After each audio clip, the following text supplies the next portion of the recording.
magtayo ng turi, hindi ba siya uupo muna upang magplano at kwentahin kung magkano ang magagastos niya upang matiyak kung may sapat siyang pera para maipatapos ang kanyang ipinatayo. Verse 29, baka matapos mailagay ang mga pundasyon ay hindi naman mayari ang turi, siya'y kukutyain lamang ng lahat ng makakakita niyon. Verse 30, sasabihin nila ang taong ito'y nagsimulang magtayo ngunit hindi naman naipagpatapos. Verse 31, o sinong hari na makikipagdigma sa kapwa-hari ang hindi muna maupo upang pag-aralang mabuti kung kaya niya gamit ang 10,000 niyang kawal na sumagupa sa kalaban ng may 20,000 kawal. Verse 32, at kung hindi niya kaya, malayo pa ang kalaban ay magsusugo na siya ng mga kinatawan upang makipagkasundo. Verse 33, gayon din naman, hindi maaaring maging alagad ko ang sinuman kung hindi niya tatalikuran ang lahat ng kanyang buhay. Purihin po ang Panginoon sa pagkabasa ng kanya pong mga salita. Tayo po'y manalangin. Dakila at makapangyarihang Diyos, sa pangalan ng aming Panginoong Hesus, at sa patnubay ng iyong banal na Espiritu, Panginoon, marami pong salamat sa gabing ito, sa napakalaking pagkakataon, pribilehiyo, Father God, na kami ay malaya ngayong gabi, malaya kaming naka-join in, Father God, sa platform ngayong gabi, malaya kaming dumudulog sa iyo, Panginoon, malaya kami, Panginoon, na makikinig, magbubulay-bulay po ng iyong salita. Panginoon, mananatili pong bukas ang aming puso, ang aming kaisipan, Father God, na upang ang iyong pong mga salita, Panginoon, ito po'y malayan at kumintal at tumimo sa puso namin. At ito po, Panginoon, ay magrema sa bawat araw ng aming buhay. Father God, marami pong salamat. At hayaan mo po, Panginoon, na ngayong gabi, ikaw lang, Panginoon, ang siyang may taas sa aming buhay. Hayaan mo po, Panginoon, na ngayong gabi, Father God, patuloy na mabigyan ka namin ng parangal sa aming pong buhay. At dalangin ko po, Panginoon, habang ako po ay nagbabahagi ng iyong salita, dalangin ko po na itago mo po ako sa iyong likuran, Panginoon. Ikaw ang siyang magsalita, ikaw ang siyang mangusap, Father God, na upang ikaw, O God, ang siyang kanilang maranasan, maobserbahan, at hindi po ang aking kahinaan, Panginoon. Maraming salamat po, O Diyos, at dalangin ko po ang katagumpayan, Panginoon, ng gawain mo sa platform na ito hanggang sa kami matapos. Marami pong salamat, Panginoon. Ibinabalik ko po ang pinakamataas na papuri, pasasalamat, parangal, at pagsamba. Ito pong aking panalangin sa pangalan po ng aming Panginoong Hesus. Amen! Praise God! Hallelujah! Napakabuti po ng ating Panginoon. So ngayong gabi, doon sa ating pong key verse ng Luke chapter 14 verse 25 to 33, ay nilagyan ko po ng topic na Jesus the foundation of my life. Jesus the foundation of our life. Amen? Dito sa senaryong ito, mga kapatid, ng chapter 14, kung titignan natin for the whole verse, ito po yung pagbuwag ng ating Panginoon sa mga exercise ng mga Hudyo. Exercise ng kanilang kultura. Dahil sila po ay nandoon pa sa batas, no? Nasa pagsunod pa sila sa batas, no? Sa lumang tipan. Dahil dito, naipakita ng ating Panginoon, ito yung senaryo na kung saan araw ng Sabat. Araw ng Sabat, at ang mga Hudyo po, pag araw ng Sabat, ay hindi po sila gumagawa. No po? Hindi sila nagtatrabaho, na po, sila po talaga stop talaga na hindi sila gumagawa talaga. Pag araw ng Sabat ay tinutuligsa ng mga Hudyo ang mga nakikita nilang nagtatrabaho. Bawal talaga sa kanila. Nandoon sila sa batas na ganoon, no? Pero dito, mapapansin po natin from verse 1 to 10, ano, doon sa chapter 14 na yon ay nagpagaling ang Panginoon. Yung isang namamanas ang paa, 'di ba? Mayroong sakit doon sa paa, namamanas, ganoon, may mga sakit. Pinagaling niya. Pinagaling po ng ating Panginoon lahat po 'yon. Then nung nakita ng mga Pariseo, yung mga Hudyo, no, tinuligsa ang ating Panginoon, bakit nagpapagaling ito? Bakit gumagawa ito ng himala or nagpapagaling sa araw ng pamamahinga o araw ng Sabat? Sabi sa Panginoon, sa ating Panginoon, no? Dahil nagpagaling. Sabi nga diyan sinundan siya ng maraming tao. Kasi nga, bantog ng ating Panginoon ay gumagawa po ng mga milagro, gumagawa ng himala. Kaya ang ating Panginoon sinusundan siya. Sinusundan siya dahil sa kanilang makukuhang milagro sa Panginoon. Pero niyo, ang Panginoon po ay bumubuhay pa ng patay, di po ba? Panginoon ay nagpapagaling. Ang Panginoon ay nagpapala, nagpapakain, di po ba? Hallelujah. At sabi ng mga Hudyo na bawal kang magpagaling o gumawa sa araw ng Sabat. Sabi naman ng Panginoon sa kanila, okay, sige. Paano pag nalaglag yung asno mo na alaga mo, na pinapataba mo, hindi mo ba siya kukunin? Sabi niya. Hindi nyo ba kukunin pag may nalaglag? Dahil sa araw ng Sabat?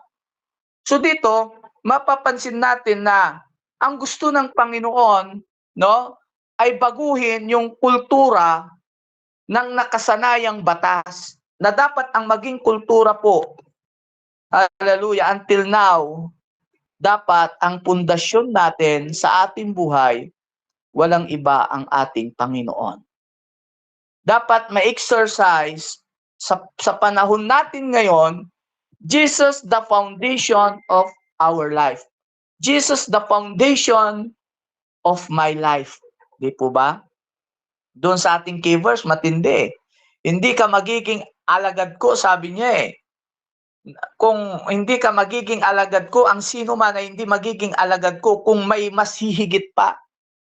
No? Ibig sabihin doon mas mahal pa niya, yung mahal niya sa buhay. Biruin niyo po, specific, magulang, asawa, kapatid, nang higit sa akin ay hindi maaaring maging alagad ko. Kasi nga po, ini-impart po ng ating Panginoon na dapat ang ating pong foundation, ang ating pundasyon sa ating pong buhay, paglilingkod, walang ibang Panginoon.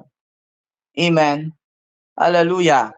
So, pangalawa na introduction ko po, bago tayo pumunta sa puntos natin, na Jesus the foundation of my life, yan. Jesus the foundation of our life. Amen. Sino ba ang pundasyon natin, di po ba? Sino ba ang pundasyon ng ating buhay? Sino ba yung mas pangunahin? Kasi alam niyo po kung sino yung mas pangunahin natin sa ating buhay, doon tayo yun ang magiging buhay natin di po ba? Dito mapapansin natin yung pagpapakumbaba, no? Yung pagtuturo ng ating Panginoon about sa pagmamataas at pagpapakumbaba.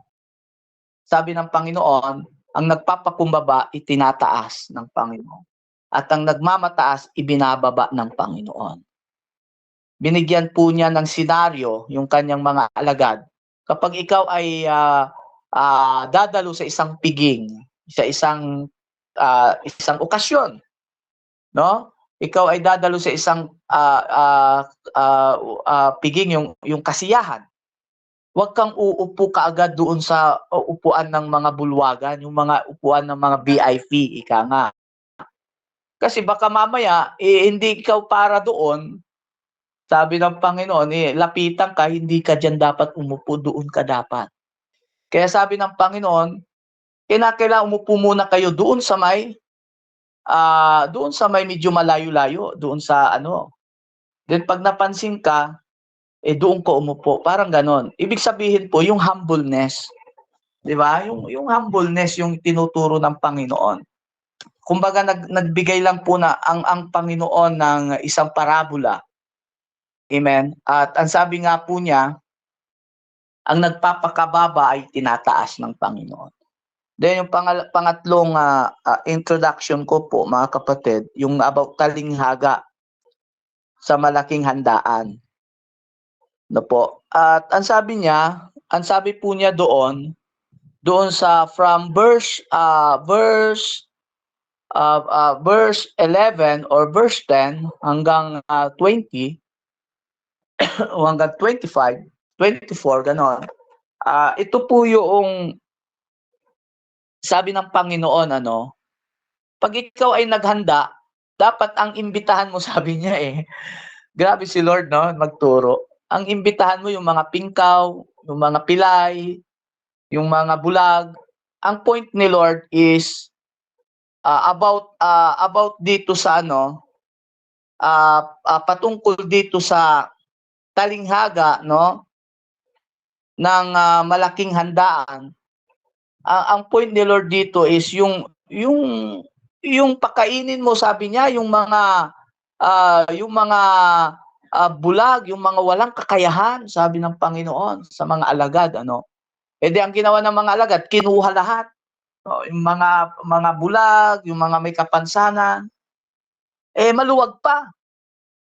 Maluwag pa, sabi ng mga alagad. Ngayon, ano na kumbaga, puno na marami pang upuan, sabi ng mga alagad, sabi ng Panginoon. Ang mga alagad, gusto na nilang invite yung mga iba. Pero sabi ni Lord, hindi, gusto ko, sabi niya, na nandito sa bulwagan is yung mga walang kakayahan. Dito po, tinuturo lang po ng ating Panginoon sa mga alagad yung ano po, yung pagiging generosity sa mga ano, sa mga walang kakayahan. Ika nga, ano. Hallelujah. Kaya nung nakita ng ating Panginoon na maluwag pa, hindi, sabi niya, hanap pa kayo, sabi niya no. Glory to God. And then dito, mga kapatid, sa pangalawa o pang-apat, o pangatlo, mga kapatid, na aking introduction. Sabi po dito, ano, ang pagiging alagad. Ayun. Alam niyo po, ang pagiging alagad, mayroong pong kumbaga sa pag-a-apply, mayroong pong requirements. Pagiging alagad, mga kapatid, ano, kinakailangan ang maging lifestyle natin. Jesus, the foundation of our life. Dapat ang pundasyon talaga ng isang alagad, walang iba ang Panginoon. Amen? Kaya kapag ikaw ay Kristiyano, ikaw ay pastor, lalo't pastor, yung titulong pastor, even bishop, specific dyan, ang number 1 talaga dapat si Lord. Number 2 mo lang si Mrs. mo. Amen? Hindi pwedeng yung pagmamahal mo sa Diyos ay ibigay mo sa pagmamahal mo sa asawa mo. Na kapag sabihin ng asawa mo, huwag kang pupunta dyan. Huwag kang magba-Bible study dyan. Upo, mahal ka mo na. No? Upo, may mga ganun po ba? Pag sinabi ng wag kang magmi-mission dyan, sasabihin ng asawa mo, no? Dahil siya yung number 1 mo, upo. Ibig sabihin po ni Jesus, hindi ka maaaring maging alagad ng Panginoon once na hindi siya yung number 1 sa puso natin. Amen po ba? Kasi sa kanyang panahon po kasi, yung lifestyle ng mga Hudyo, ng mga Pariseo, nandoon pa sila sa batas. No, nandoon pa sila sa tuntunin ng isang batas. At dito, pagpasok ng ating Panginoon, gusto niyang i-impart sa atin, i-exercise na natin na tayo po'y mapapalaya na sa batas, kundi mapalaya na tayo sa grace, grasya ng Panginoon, na wala na tayong ibang priority sa ating buhay, ang Panginoon. Amen? Kapag nasa iyo ang Panginoon, nasa atin ang pundasyon natin ng ating Panginoon, hallelujah, ang lahat ng bagay ay magiging tayo magiging malaya na, no, sa mga batas. Hallelujah. Amen. Glory to Jesus. So ang panghuling introduction, no, yung asin na walang alat. Oh, di po ba? Ang asin po, alam nyo ako naalala ko tong asin kasi ito yung business ko ngayon.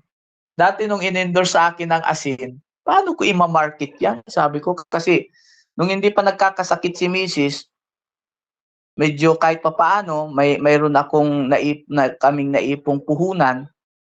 Ang aming product ay mantika, ganon. 3 klaseng mantika, palm oil at coconut oil, ganyan, at saka yung pinaka ginagamit dito sa mga pigar-pigar, mga ganon na oil. Tapos harina, ganon. Medyo okay kasi maganda yung fast moving yun Saka hindi siya pressure na ibenta. Hindi mo man maubos, hindi ka pressure. Unlike sa mga isda, unlike sa mga nabubulok, yun na hindi pressure. Nung nagkasakit si Mrs., nawala lahat yung mga puhunan. Kaya nung in-endorse sa akin, bago bumangon, sabi niya, bangon ka ulit. Sige, sabi ko, in-endorse sa akin yung asin. Sabi ko, paano ko i-market ito? Sabi ko gano'n. Pero sabi ko, Lord, walang bagay na mahirap para sa'yo. Sabi ko kay Lord. Hallelujah. At itong business na ito, hindi akin. Ikaw ang may-ari nito.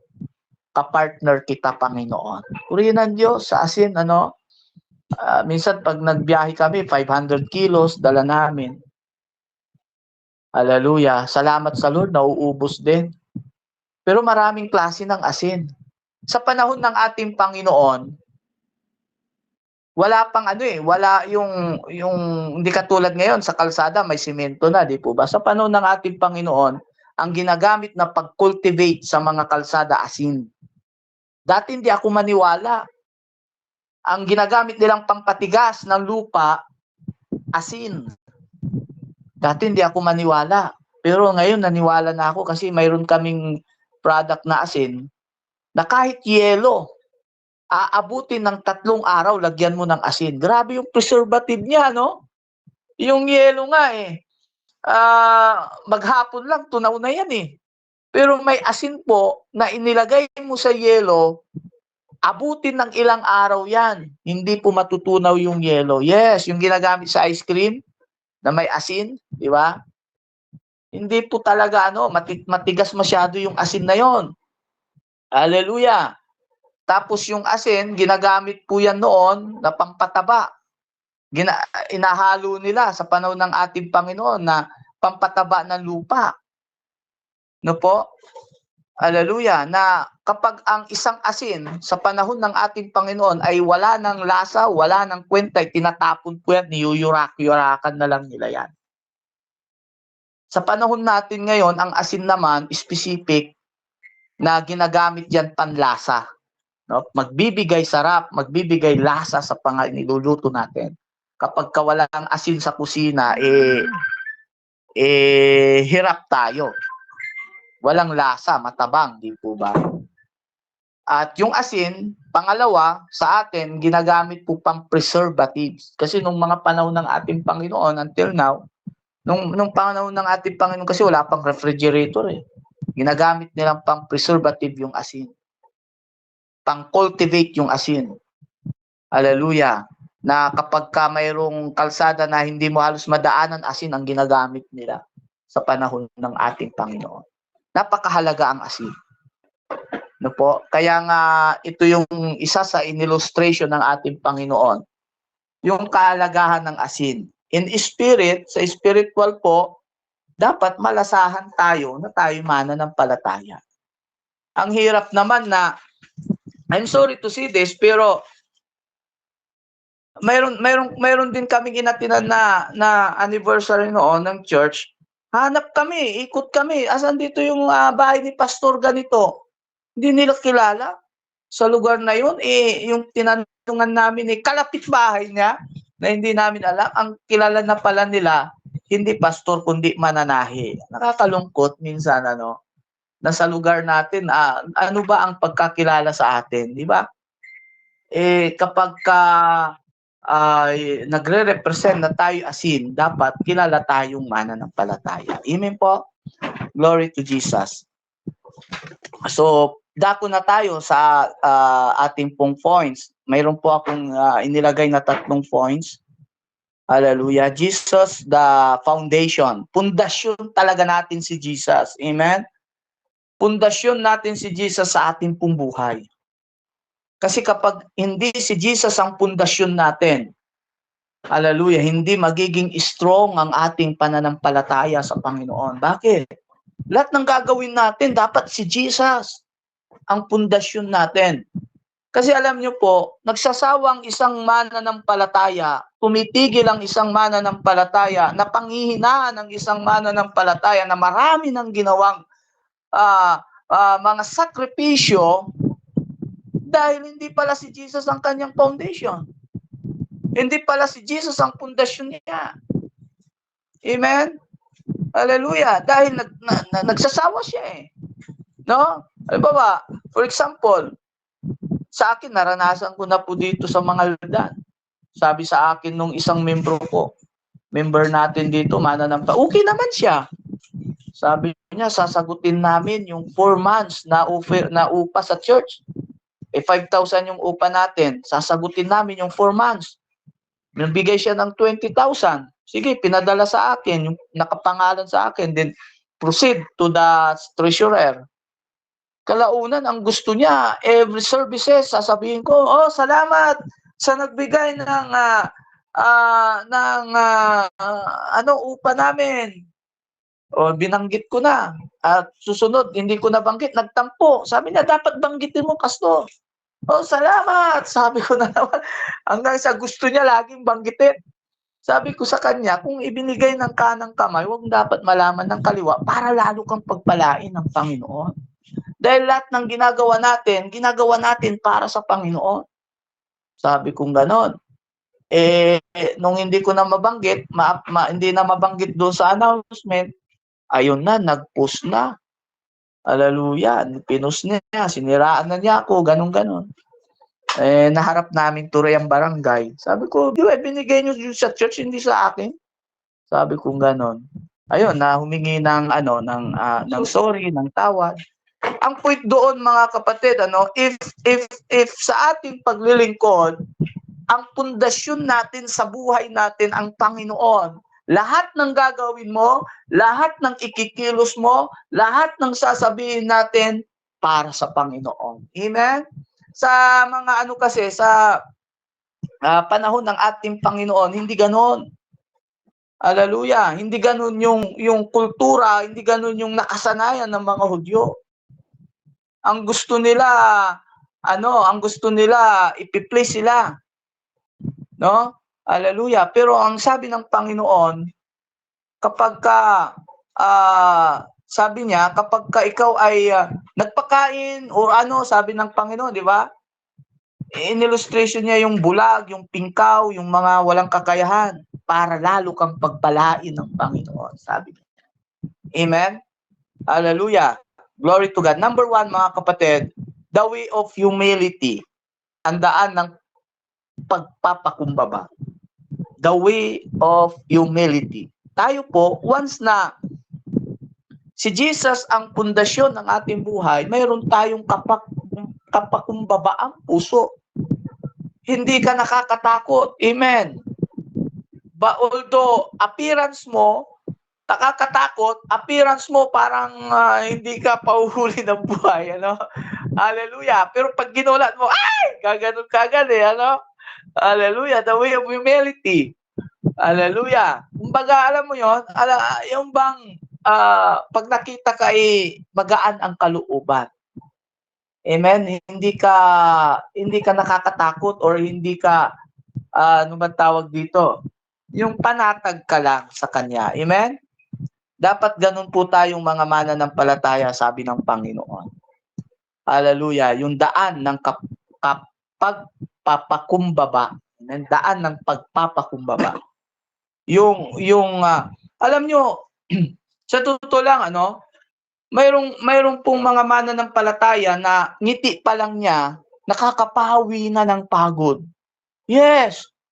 Mayroong pong mananampalataya pag nakita mong nakangiti na sa'yo, at nandyan na, nakangiti na, wow, napagpala ka na.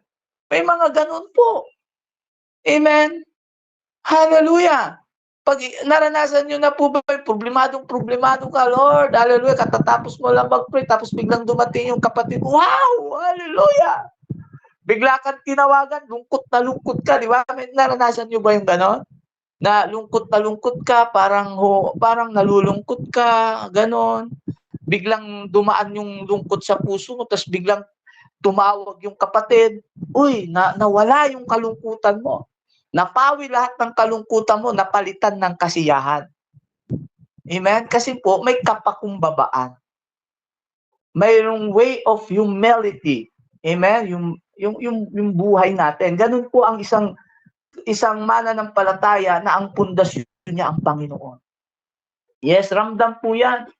Amen? Lahat po na nasa platform dito, mga kapatid, ramdam.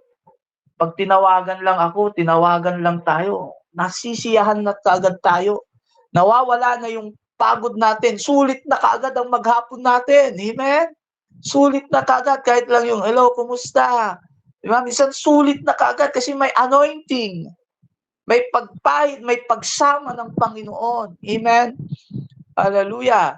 Pero pag dapat ganun po ang isang mananampalataya. Amen? Jesus, the foundation of our faith. Amen? Foundation of our life. Hallelujah. Number 2, be humble and kind to other. Amen? Be humble and kind. Maging mabuti sa lahat. Maging mabuti sa lahat ng tao. Be humble. Ito po, yung humility, may pagkakaiba sa humbleness. Kasi yung humility is your character talaga yan. Diba? Ibig sabihin yung humility, talagang ikaw yan. Pagkatao mo na yan. Pero yung humbleness, na ilalagay ka sa sitwasyon na dapat mangibabaw yung humbleness.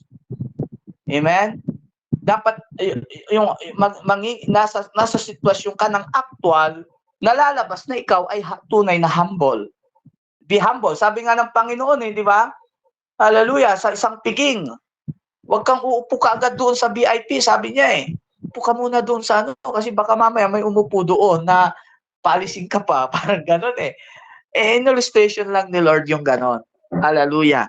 Amen? Ibig sabihin, hallelujah, inilalagay tayo sa isang humbleness. Sabi nga ni Lord alam niyo po, ang sabi ng Panginoon, 77 times 7, di ba? Tayong magpatawad, magiging humble tayo. Hindi ka naman pwedeng maging humble kung hindi ka magpatawad, di ba? 77 times 7. Tama po ba? How many hours in one day? 24 hours. So, ibig sabihin, no choice talaga.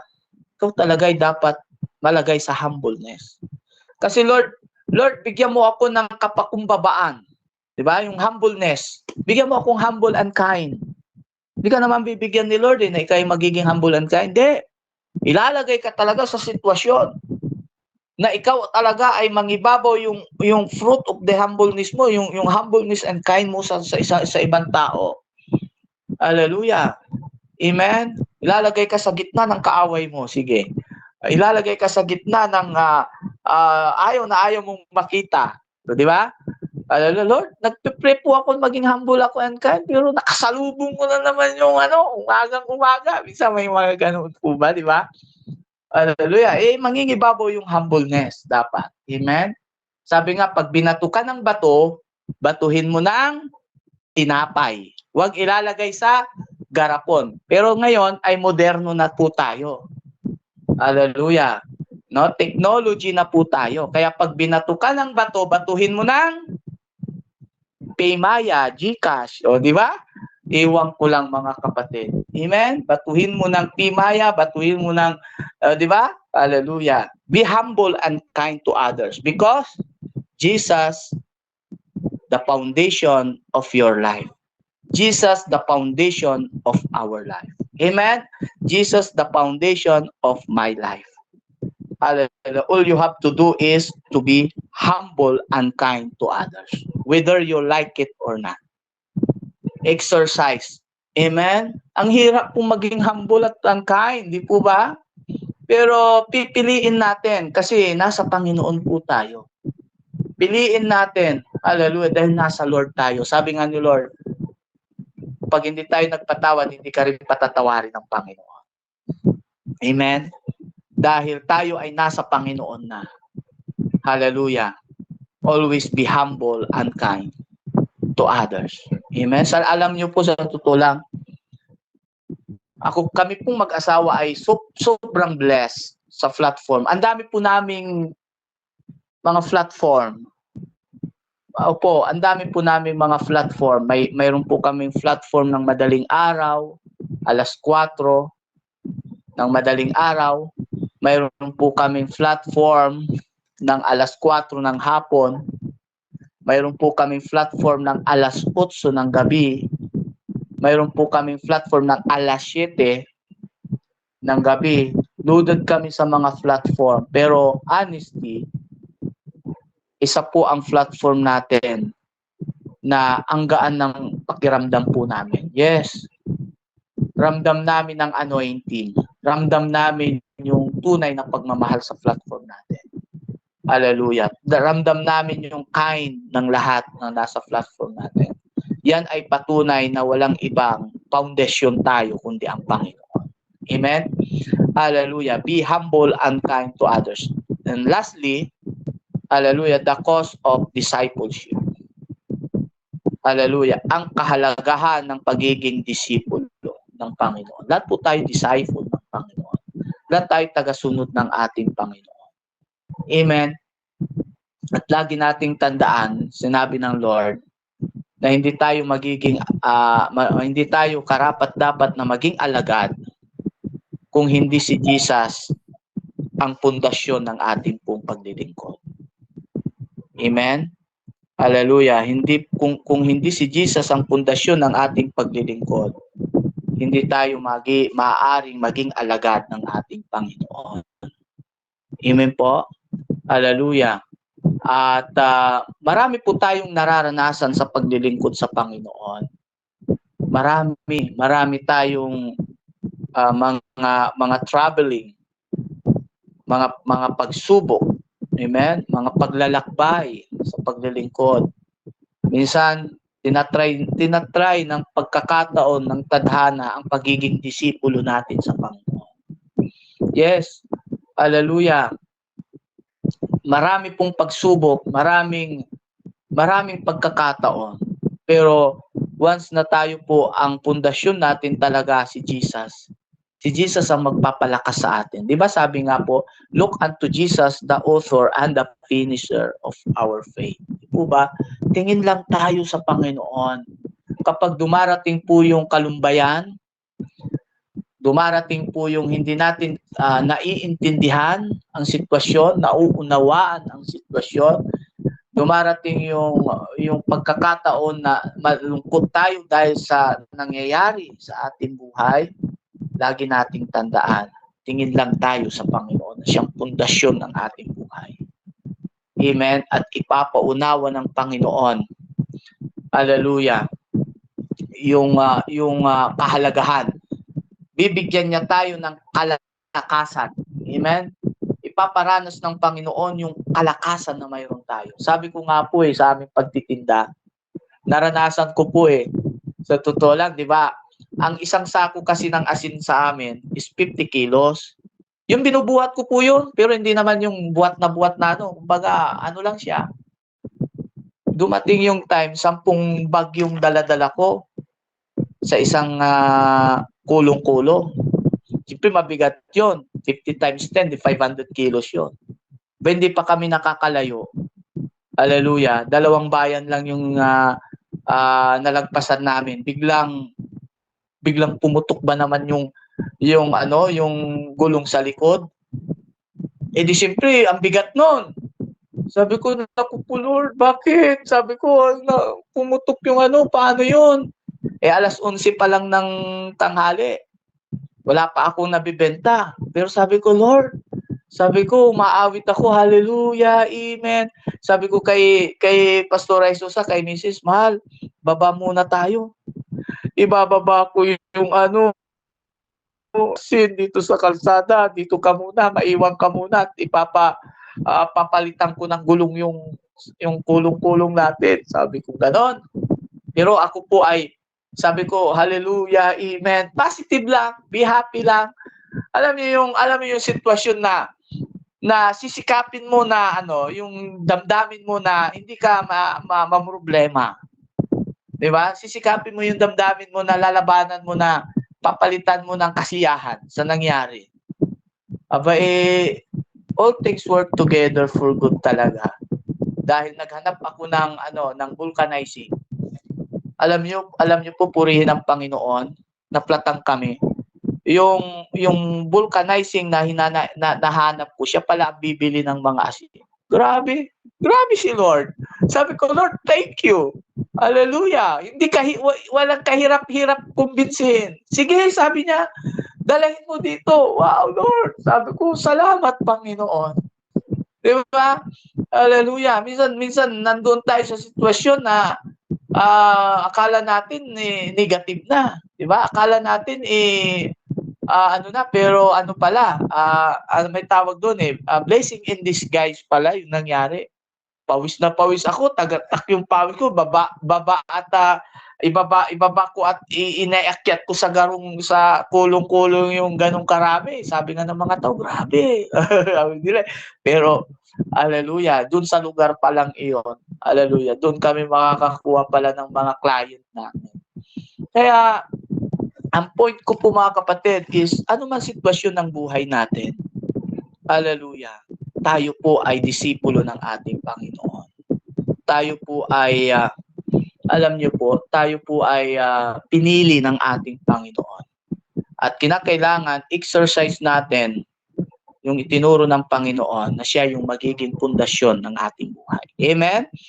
Hallelujah. So yung po mga kapatid, the cost of discipleship, ang kahalagahan ng pagiging disipulo. Lahat po tayo disciple ng Panginoon. Lahat po tayo disipulo. Pinili po tayo ng Panginoon.